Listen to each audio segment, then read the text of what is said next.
there, homemakers. I wanted to do a video today on getting started with sewing. If you hear purring or meowing, it's because we have a new family member and he definitely wants attention all the time right now. So he found me and he's sitting in my lap. To get started, I want to say this. This is how I go about sewing. There may be things that I don't use that other people do. There may be things that I do use that other people find unnecessary. That's fine. Everybody has their own way of doing things. This is just what has worked for me and the supplies that I have found that I've needed or whittled down over the years. So the first one that I'm going to hit, because it's the most obvious, is the sewing machine. Mine is a Brother HC 1850. I bought it, I think, 6 or 7 years ago on Amazon. I got it for about $150. It may be differently priced now, inflation and all that great stuff. If you're looking for a similar model, the Brother Runway model is also pretty much the same. I think mine just has more stitches. I really love Brother machines. I have 2 of them sitting here. I think that especially for beginners, Brother machines, there he goes. His name is Gimli, for anybody that's wondering. And there's my other cat, that's Thor. They really like my sewing room. Brother machines are really easy to use. They are affordable and tend to not have a ton of issues. And that's not just my opinion, that tends to be the opinion of a lot of people in the sewing space. Now, there are other brands of machines that are super great. Janome is another good brand, and they do have some beginner type models that are a little bit on the lower price point. And then there's other brands out there. They do tend to go up in price after Singer and Brother. You will notice that I didn't mention Singer as a brand that I liked, and that's because I do not like modern singers. I've had a couple over the years. I have worked with a couple of them, borrowing them from people. I do not like them. I've had nothing but issues out of singers. And again, this tends to be a shared opinion in the sewing community. Now, I have heard that some of the higher end singers are still fine, but that their modern, low end, entry level machines are just not what they used to be. Now, I do have a vintage machine that's over on the other side of the room, and it is a Singer. It is from 1950.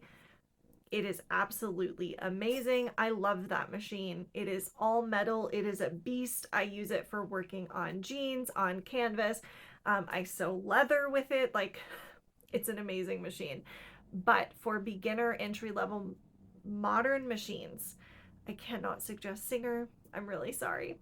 Then I have a serger. That's this machine over here. It has 2 needles and a spot for 4 threads. You can do different configurations on it. I really love having a serger. I don't think that I could go back to not having a serger at this point. So if sewing is something that you are pretty serious about, you find that you really like it, I think a serger is a good investment. Brother makes an entry-level serger. Mine is the 1634D. They do have, I know my model is slightly different than their other entry version. I will say they have the same features. They're just different colors. So I'm really not sure what that was about. This just happens to be the one that I got. I got it at Walmart. I think I got it for $150. It was on sale. Normally they run around $200, but again, you can catch them on sale. You can set price alerts through different websites if that helps you. So I would stick with Brother, Janome. Those are good entry level. They have entry level machines. They have fancy machines too, but they have good entry level machines that are still affordable. Moving on from the actual machines that you're going to use, what else do you need for sewing? Thread is an obvious one. I like Gutterman thread. I'm assuming I'm saying that correctly. Gutterman thread, you can find it at Joann's and other places. my kitten. He is a bouncing ball of energy right now. So Gutterman thread you can find at Joann's and other places.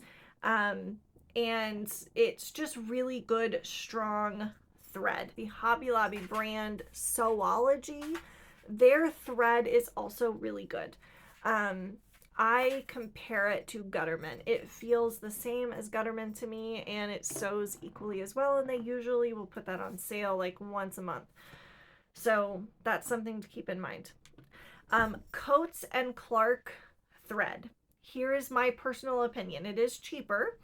I have found a massive quality difference between the Coates and Clark thread that I buy at, say, Joann's, versus the Coates and Clark thread that I have bought from Walmart. And I do not know why this is. But it has held true for me. If I buy Coates and Clark at Walmart, 9 times out of 10, it's going to be crap thread. And crap thread will absolutely frustrate everything that you are trying to do. I will try to show you. Okay, so I kept this specifically for demonstration purposes. This is thread that I bought at Walmart. And I'm going to try to show you here. But even with it not zoomed in, I hope that you guys can see. This thread is like lumpy and fuzzy.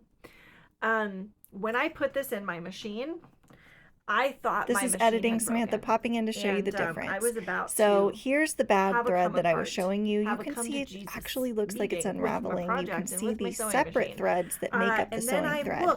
Whereas on the left, you have the Gutterman brand, and it's completely smooth. It was the lumpiest, bumpiest, most uneven thread I had ever seen.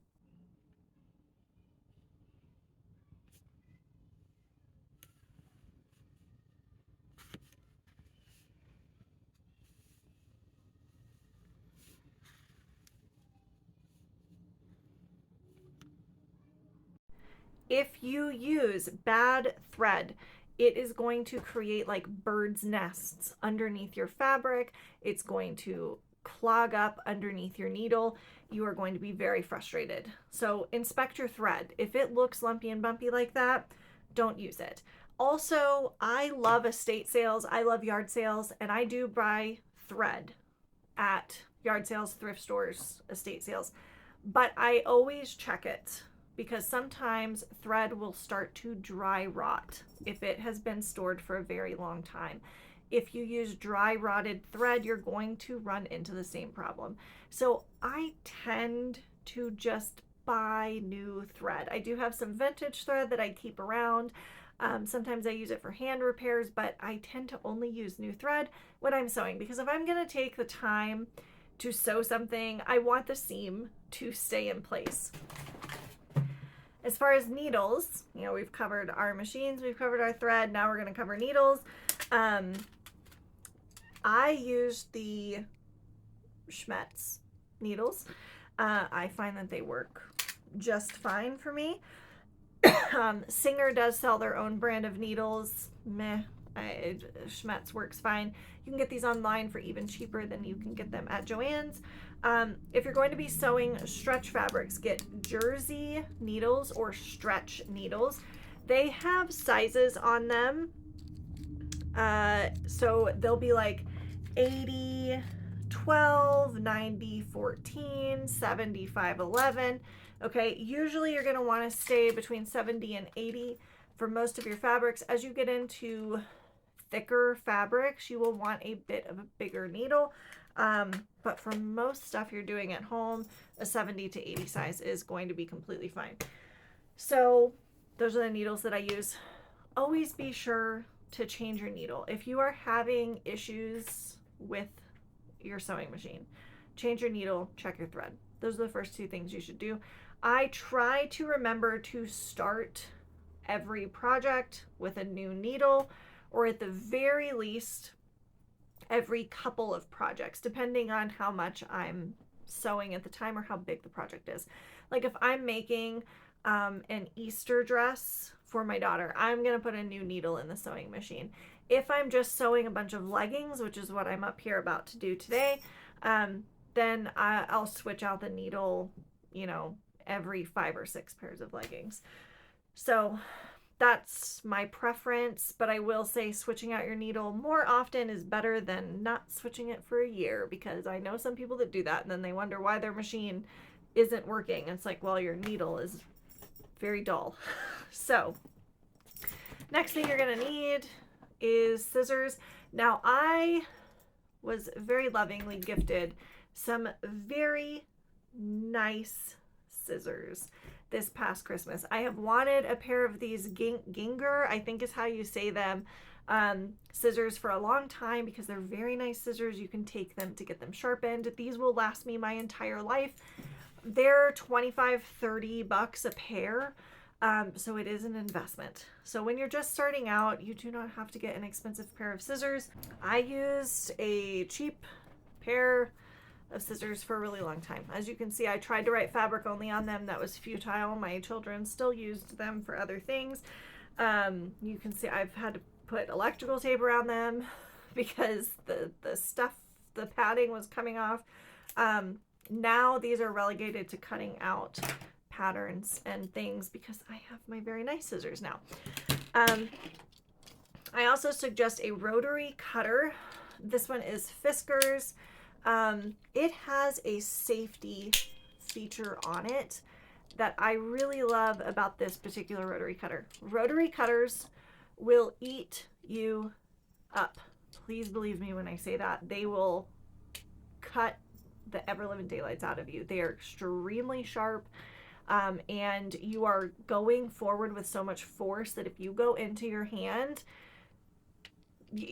it's gonna hurt. I'm talking like stitches level hurt if you are not careful.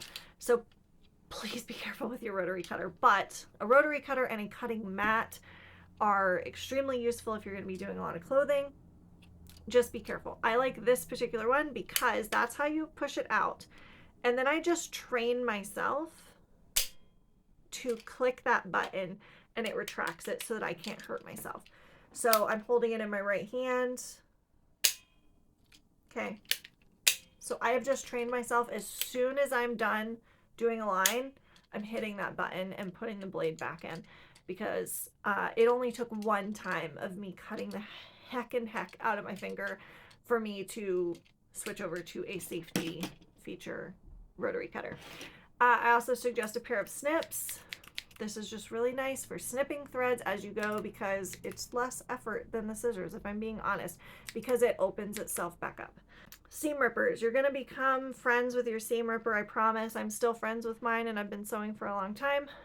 This is a cheapy one. This is a slightly more expensive one, and by more expensive I mean this was $1 and this was probably $3. Because I use a seam ripper a lot, I wanted one with a comfort grip. So grab a seam ripper out of the dollar section of your sewing area. Nice to have, but not super necessary, is quilting rulers. If you're only going to get one and you're sewing clothing, I would suggest one like this. It's 2 inches by 18 inches. This is just really nice for cutting long, straight cuts on your fabric with your rotary cutter. Sewing clips and sewing pens. Do not buy the sewing clips at Joann's or anywhere like that. Order them off the internet. You can get 100 for like $4 or something. I really like sewing clips versus pens. They're faster to put in. You don't poke yourself as you're sewing because that gets old really fast. But sometimes you will need sewing pens because what you're trying to pen isn't on the edge, because you can only use clips on the edge of fabric. This is a little magnetic cup from Harbor Freight, and that's what I keep my pens in, so that they don't end up all over my floor, hopefully. Sometimes they still do. To mark your fabric, dressmaker's chalk. It comes in these like triangle, really thin, check out how thin that is. Dressmaker's chalk comes in these thin little triangles, or a chalk pencil that you can sharpen. Now, this chalk pencil is from the art section. It is not from the sewing section. And here's why. I've bought the chalk pencils from the sewing section, and they are almost like waxy, and they don't mark the fabric very well, in my opinion. Dressmaker's chalk does fine, but for some reason the chalk pencils that I've bought in the sewing section suck. This one is from the artist section, and I can sharpen it in a pencil sharpener, and it is just chalk. So it's not waxy. It marks my fabric really well. Dressmaker's chalk, usually you'll buy it in a pack, and it'll have like white, red, yellow, and blue. Typically, Dressmaker's chalk is sold with those different colors in a pack, because if you're using black fabric, you're going to mark on it with white chalk, right? But if you're marking on white fabric, the white chalk's not going to show up. So it gives you a few different colors to play with. I like Dressmaker's chalk. I even have a little sharpener that came with one of my Dressmaker's chalks to keep the edge nice and narrow. So maybe look for a pack that has one of those sharpeners on it. So I'm trying to think if there's anything else that I would consider necessary for beginners. Honestly, I think that's about it. I will go over some nice to have items. That is fray check. There we go, fray check. You get this in the sewing section.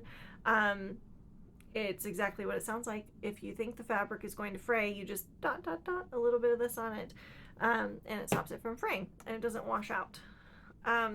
Something else that I really like to have when I'm doing hems is double-sided 1/4 inch wash away hem tape. Now, I ordered this online. It was really cheap. I got like a bunch of rolls of this for $5, I think, and it has literally lasted me for like 4 years. And I still have some left. So, yes, the hem tape is great, especially if you're like hemming a really large skirt. It can really help. If you're putting in zippers also, hem tape, this double-sided 1/4 inch hem tape is amazing for when you're inserting zippers, because you can skip the basting step and just use your hem tape. And again, the wash away kind. They do have hem tape that is permanent. Don't use that. I mean, unless you have a project that calls for that.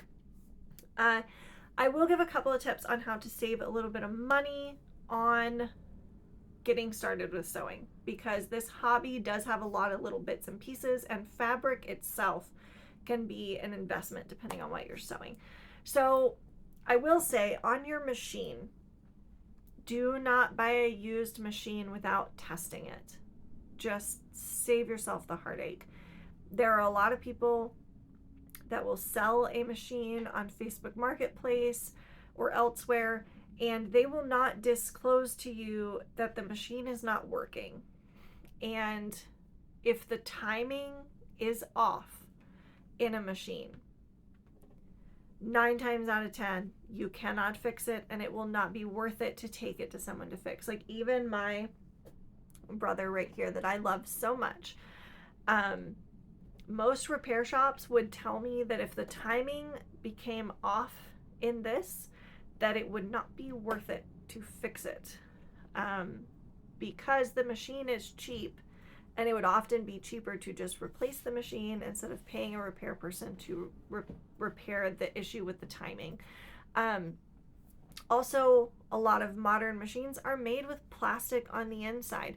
I know that one is. At the end of the day, it's not a huge problem if you don't abuse your machine, but if somebody else abused it before you and they don't tell you, then you're buying a machine that is broken and is not going to work for you, and is just going to cause you frustration and tears. So save yourself the trouble. Make sure you test the machine if you're going to buy used. If you're going to buy new and you have a little bit of time, you can borrow different machines from friends and family to see if that's a brand that you're going to like. If they have a machine that, you're kind of eyeing that brand, you're eyeing that model, borrow it possibly. That's what I did when I started out. As far as your supplies, all the other supplies that I mentioned, apart from your machine, like I said, things like the sewing clips, definitely get those on Amazon, Temu, whatever, because you can get them so much cheaper. Cutting mats. I like the Fiskars 24 by 36 cutting mat. You can get it much, much cheaper on Amazon versus buying it at Joann's or Hobby Lobby. I'm talking about half the price on Amazon, and I just checked it like last month because I'm finally thinking about replacing my Fiskars mat because I was a dummy and ironed on top of it. Don't do that. It will warp it. It's double-sided. So I have one side that's covered in paint and glue and crap. That was my cat. I have one side that's covered in the paint and the glue and all that stuff that I use for crafting, and then I flip it over to the cleaner side to use for my fabric. So needles, same thing. I do tend to get these at Joann's just because usually when I need a needle, I need it like right now and I don't want to wait. But you can order these online and get them for a lot cheaper. Warwick, I think is how you say it. WAWAK is the name of the website. You can get sewing needles and stuff on there for a little bit cheaper than thread. Look for sales. I check my Joann's and Hobby Lobby sales every week just to see if they have a good sale on anything that I regularly need. I think that's probably it as far as getting started. Now, I have a lot more stuff in my sewing room. I use a lot of different, very specific supplies, but that's because as I've sewn more and more, I've gotten into different kind of niche things. Like I make handbags and there's niche stuff that you need for that. Oh, here's one that I forgot until just now. An iron and an ironing board. Iron and an ironing board would be the last things that I would add to the list. Just seriously iron as you go. It tells you to do that in the directions. I tried to skip it for ages, and honestly, my sewing started to look so much better as soon as I started taking it seriously and ironing things as I went, especially things like ironing your seams open. I just have a cheap iron from like Target or Walmart. I can't even remember where I got it at this point, and an ironing board that I got from a yard sale. So that, I think, is everything that I feel like a beginner would need to get started with sewing. If anybody else has suggestions, you can drop them down in the comments, keeping in mind that we're talking about beginners, not experienced quilters or dressmakers. With that, I will sign off, and happy homemaking, and get to sewing, okay?